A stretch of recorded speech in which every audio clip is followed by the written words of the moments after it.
नमस्कार, मैं डॉक्टर अमिताभ बैनर्जी, यूएचओ का चेयरपर्सन, क्यूवाइव हमारे मीडिया पार्टनर है। आज हम बात करेंगे इबोला आउटब्रेक। इबोला एक बीमारी है जो कि काफ़ी खतरनाक है और अफ्रीका में होता रहता है, इबोला वायरस। और ये इसका फैलता कैसा है, जैसे हमारे देश में बीच-बीच में आपने सुना होगा निपा वायरस केरला से चालू होता है। कुछ केसेज़ होते हैं, फिर ज़्यादा नहीं होते हैं। खुदकिस्मती हमारे देश में निपा वायरस का प्रॉब्लम नहीं है। पर इबोला वायरस है, इबोला वायरस भी ऐसे ही फैलता है जंगलों से, जहाँ पे चमगीदड़ होते हैं, फ्रूट बैट, जो कि फलों को काटते हैं। जैसे निपा वायरस है, जो फ्रूट बैट एक प्रकार का चमगीदड़ होता है, जो जंगलों में पेड़ में, और वो उनके सलाइवा में वो जो पेड़ में जो फल को काटते हैं आधा खाए के नीचे, तो वो गरीब लोग उसको उठा के उसको खाते हैं, या जो जंगलों में काम करते हैं वो कांटेक्ट में आते हैं, वो गरीबी में फैलता है ये। और ये हमेशा कांगो में हमेशा ये प्रॉब्लम रहा है, बीच-बीच में होता है, और ये काफ़ी इसका फेटल काफ़ी मौत हो जाती है इससे। 100 में से 30-40% इसका डेथ रेट है जिनको होता है।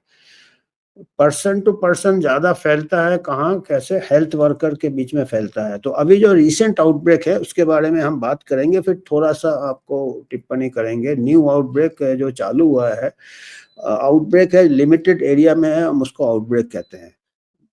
फैल जाता है, एपिडेमिक कहते हैं, फिर पैंडेमिक कहते हैं, जैसे पूरा दुनिया में फैल जाता है, जैसे अभी कोविड के टाइम पैंडेमिक कर रहे थे।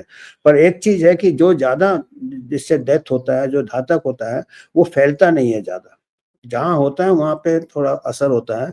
तो अभी पैंडेमिक चालू हुआ, 34 साल की एक लेडी, प्रेग्नेंट लेडी, गर्भवती महिला, उसको भर्ती हुई थी, वो इबोला वायरस उसका कंफर्म हुआ और 5 दिन में देहांत हो गया।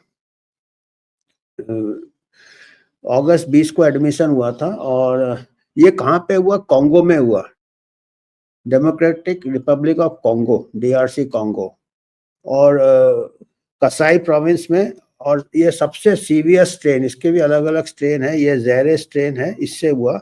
और इनके इनके जो देखभाल कर रहे थे 2 हेल्थ वर्कर, उनको भी हो गया और उनका भी देहांत हो गया। मैं बताया ना, इनका जो डेथ रेट जिनको होता है वो हाई होता है।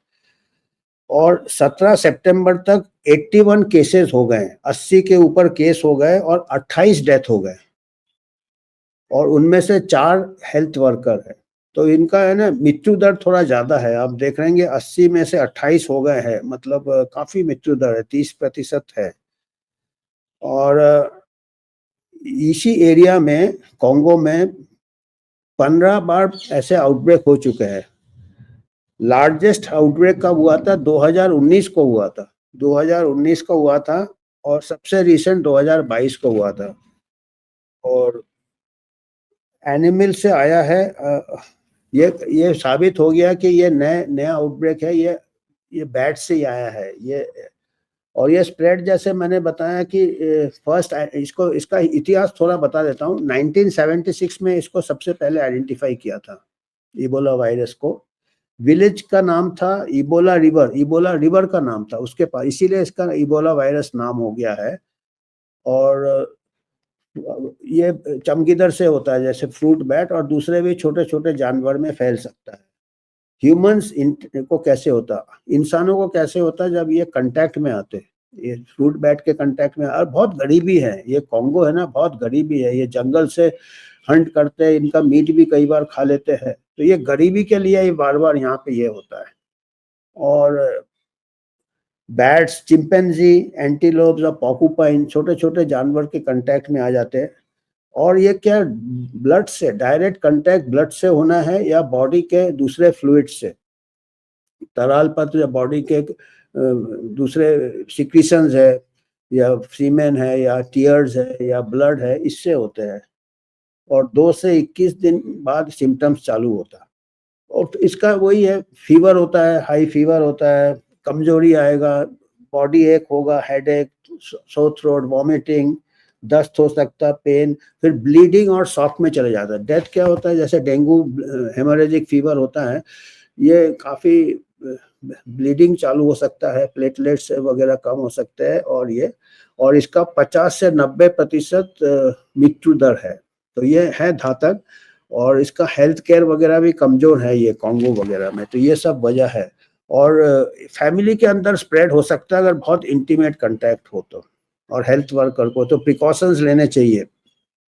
और डेड बॉडी को भी अगर ज्यादा हैंडल करेंगे उनके टिश्यू में, क्योंकि ये टिश्यू और ब्लड से स्प्रेड होता है, तो कई ऐसे फ्यूनरल उनके राइट्स होते हैं जो कि बॉडी से उनका काफी नजदीक आ जाते हैं डेड बॉडी के, उनको हैंडल करते हैं, तो उसमें प्रॉब्लम है।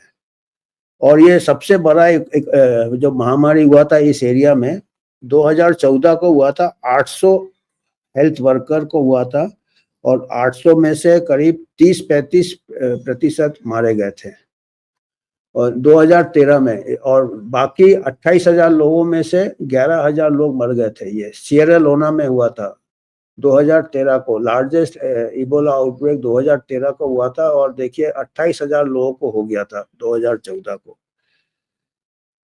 और ये जो लोग बच जाते हैं वो कैरियर भी बन सकते हैं, वो वायरस काफी दिन तक अपने बॉडी में ले सकते हैं।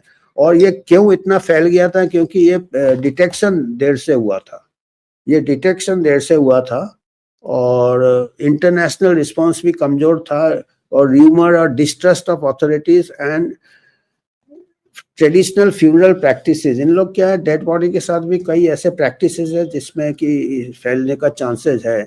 पर मेन वजह यह है गरीबी है, मेन वजह। अभी जैसे वैक्सीन वगैरह इन्होंने चालू कर दिया हेल्थ वर्कर्स में, वैक्सीन वगैरह इबोला का है, कितना असरदार है हमको नहीं मालूम है, क्योंकि एक्सेस जो डेटा नहीं आते अफ्रीका से ठीक से, क्योंकि इनके हेल्थ सर्विसेज नहीं है। मेन चीज हम इसमें यही स्ट्रेस करेंगे कि अगर इनका लिविंग स्टैंडर्ड्स इंप्रूव करें उससे ये होगा, क्योंकि अगर आप इनका स्टैंडर्ड्स, गरीबी बहुत है अफ्रीका में, बहुत गरीबी है, बहुत ये है, हेल्थ सर्विसेज भी नहीं है रिमोट एरियाज में।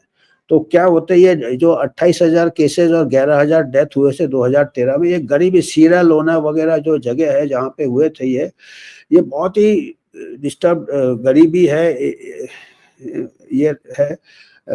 स्टेट ये नहीं है, स्टेट इतना मजबूत इनके जो फैसिलिटीज है, इंफ्रास्ट्रक्चर नहीं है, और डायग्नोसिस नहीं होते हैं और फैल जाते हैं उससे।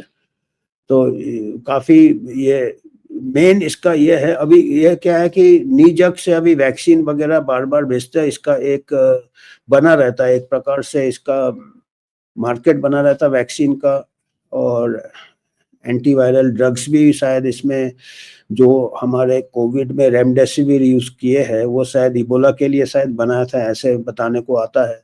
उसमें काम नहीं किया तो बहुत स्टॉक बना लिया था रेमडेसिविर का, तो इबोला में तो काम आया नहीं। और केसेस, ये आउटब्रेक अगर इतने नहीं फैलते हैं, क्योंकि जो लोग बीमार होते हैं वो काफी सीवियर बीमार हो जाते हैं, तो वो जो बीमारी पैंडेमिक होता है वो फैलना हल्का होता है, तो आदमी घूमता रहता है इन्फेक्शन के बाद भी। तो ये ऐसा नहीं है, इसमें डेथ भी हो जाते हैं तो वायरस साथ साथ उसका खत्म हो जाता है। पर इसके ऐसे जो बीमारियां हैं जो गरीबी से होते हैं, जो कि लोग जंगल में हंट करते छोटे एनिमल्स, और उनमें इन्फेक्टेड एनिमल्स होते हैं, फ्रूट बैट्स होते हैं, फ्रूट्स होते हैं, और ऐसे ही इसका एपिडेमोलॉजी हमारा नीपा का भी है। तो हमको, हमारे लिए इससे थोड़ा बहुत हम इससे शिक्षा ले सकते हैं कि ये कैसे स्प्रेड है। तो हमको आज यही बताना था इबोला के बारे में। तो अभी ये चल रहा है, अभी 80-100 केसेस हो गए हैं, 20-25 डेथ हो गए हैं। तो अभी जैसे होगा हम इसको अपडेट देंगे आपका, पर हम जहाँ तक उम्मीद करते हैं कि ज़्यादा फैलेगा नहीं, है ज़्यादा फैलेगा नहीं, क्योंकि ये थोड़ा हैवी वायरस है, जो लीथल वायरस है, एक्चुअल लीथल वायरस है ये, पर है डेंजरस, जिसको होता है उसके लिए काफ़ी ये है। तो हेल्थ सर्विसेज इम्प्रूव होना है और ओवरऑल डेवलपमेंट होना है। तो ये इतना ही कहना था इसके बारे में। धन्यवाद। आपको अगर कुछ कंट्रीब्यूशन करना है तो आप यूएचओ को इसमें कंट्रीब्यूट कर सकते हैं। हमारा ऑडिट होता है, हम एक इंडिपेंडेंट बॉडी है जो हेल्थ मैटर्स में आपको समाचार लाते हैं, और कोई हमारा स्पॉन्सरशिप नहीं है किसी फार्मा से या किसी से। तो धन्यवाद, आज इतना ही।